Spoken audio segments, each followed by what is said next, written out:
இன்றைய முதல் வாசகம் திருத்தூதர் பவுல் ரோமியருக்கு எழுதிய திருமுகத்திலிருந்த வாசகம் அதிகாரம் 4 வசனம் 1 முதல் 8 முடிய.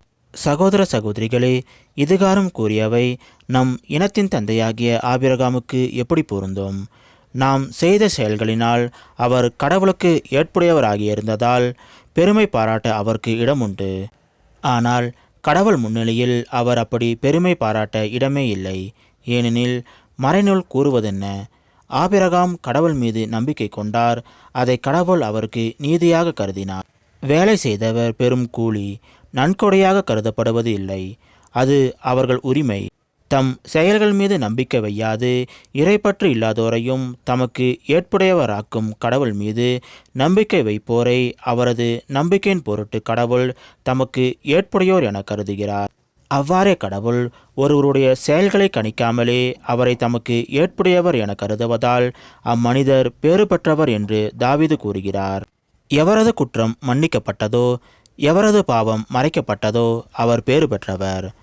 ஆண்டவர் எந்த மனிதரின் தீச்செயலை கருத்தில் கொள்ளவில்லையோ அவர் பேறு பெற்றவர். இது ஆண்டவர் வழங்கும் அருள்வாக்கு. இறைவா உமக்கு நன்றி. இன்றைய நற்செய்தி புனித லூக்கா எழுதிய நற்செய்தியிலிருந்து வாசகம் அதிகாரம் 12 வசனம் 1 முதல் 7 முடிய. அக்காலத்தில் ஒருவரை ஒருவர் மிதிக்கும் அளவுக்கு ஆயிரக்கணக்கான மக்கள் திரண்டு வந்திருந்தபோது இயேசு முதலில் தம் சீடரோடு பேசத் தொடங்கினார். அவர் அவர்களிடம் கூறியது, பரிசேயருடைய வெளிவேடமாகிய புளிப்பு மாவை குறித்து நீங்கள் எச்சரிக்கையாயிருங்கள்.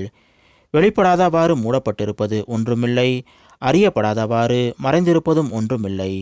ஆகவே நீங்கள் இருளில் பேசியவை ஒளியில் கேட்கும், நீங்கள் உள்ளறையில் காதோடு காதாய் பேசியவை வீடுகளின் மேல்தளத்திலிருந்து அறிவிக்கப்படும்.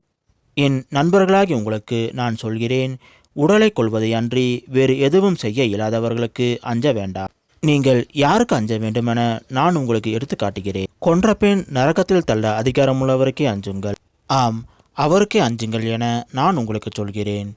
2 காசுக்கு 5 சிட்டுக்குருவிகள் விற்பதில்லையா? எனினும் அவற்றில் ஒன்றையும் கடவுள் மறப்பதில்லையே. உங்கள் தலைமுடி எல்லாம் கூட எண்ணப்பட்டிருக்கின்றன. அஞ்சாதீர்கள், சிட்டுக்குருவிகள் பலவற்றை விட நீங்கள் மேலானவர்கள். இது கிறிஸ்து வழங்கும் நற்செய்தி. கிறிஸ்துவே உமக்கு புகழ்.